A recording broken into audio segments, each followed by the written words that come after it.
আষাঢ় শ্রাবণ ভাদ্র মাস হচ্ছে বৃষ্টির মাস। হ্যাঁ, আর এই চতুর্দিকে শুধু বৃষ্টি, সকাল সন্ধ্যা বিকাল রাত চতুর্দিকে বৃষ্টি। আর এই বৃষ্টির সময় হালকা একটু ভাজা পোড়া হবে না? তাই কি হয়, সন্ধ্যার হালকা নাস্তার জন্য উপযুক্ত একটি ভাজা পোড়া আইটেম নিয়ে আসলাম আপনাদের মাঝে। জাস্ট 4 থেকে 5টি আলু, একটি মাত্র ডিম, এই গ্লেটার দিয়ে আলুগুলো ভালো করে গ্লেট করে আদা রসুন পেঁয়াজের পেস্ট, মরিচের গুঁড়ো, জিরার গুঁড়ো, পাঁচফোড়ন গুঁড়ো, চাইলে একটু জাস্ট চাট মশলা দিয়ে এই ডোটি তৈরি করে নিলাম।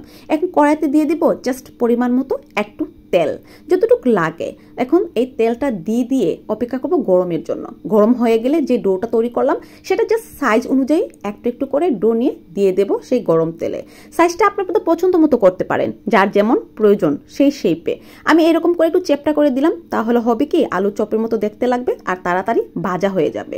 সো এভাবে একটা টু একটা মানে করে দিয়ে আমি সম্পূর্ণ ডোটা এই শেপ দিয়ে বানিয়ে নেব।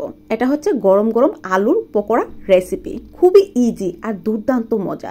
চালের গুঁড়াটা দিলে এটা খুবই মসমসে আর প্রাইসি হয়, খেতে খুব ভালো লাগে। চাইলে চালের বোতলে আপনি আটাও দিতে পারেন বা ময়দাও দিতে পারেন, সেটা আপনার খুশি, বা বেসনও দিতে পারেন। আমি চাইলের গুঁড়ো দিয়ে একটু বরাবর করি, কারণ এটা একটু মসমসে প্রাইসি হয়, চাইলের গুঁড়োটা দিলে একটু বেশি ভাজা হয়। সো আমার কিন্তু অলমোস্ট ভাজা হয়ে গেছে, দেখতেই পাচ্ছেন। উল্টে পাল্টে আমি একদম এবং লাল বাদামি করে ভেজে নিলাম। এগুলো ভেজে নিয়ে এখন নামিয়ে নেব। এখন পরিবেশনের পালা।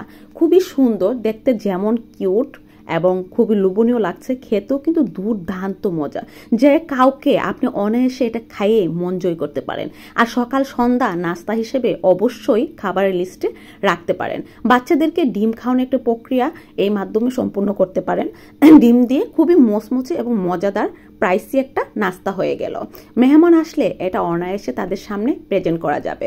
সো এখন পরিবেশনের পালা। জাস্ট হালকা একটা ডিসপ্লেতে নিয়ে জাস্ট একটা পেঁয়াজ কেটে একটু গোল গোল সাইজ করে রিংয়ের সিস্টেম করে জাস্ট একটু সাজিয়ে দিলাম, দেখতে একটু ভালো লাগবে, জাস্ট এটাই।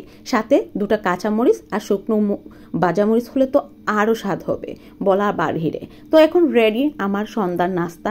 এটা এখন খেয়ে দিয়ে বাচ্চাদের খাইয়ে তাদের পড়ার টেবিলে বসিয়ে দেব। তো একটু দেখুন, খুবই ইজি সিম্পল 1-2টা উপকরণ দিয়ে খুব সুন্দর একটি বিকালের নাস্তা বা সন্ধ্যার নাস্তা বা সকালের নাস্তা বা মেহমানদের জন্য একটি আইটেম রেডি হয়ে গেল। যদি ভিডিওটি ভালো লাগে তাহলে লাইক করবেন, শেয়ার করবেন, আর আশা করি একবার হলেও বাসাতে বানিয়ে খাবেন। একবার হলেও ট্রাই করবেন, খুবই ইজি, কোনো প্যারা নাই, একদম সিম্পল কয়েকটা উপকরণ দিয়েই তৈরি হয়ে গেল আজকের গরম গরম এই বৃষ্টির সন্ধ্যার জন্য খুবই মসমসে একটি স্ন্যাক্স বা নাস্তা। অল্প খরচে পেট ভরা নাস্তার আয়োজন। আসসালামু আলাইকুম।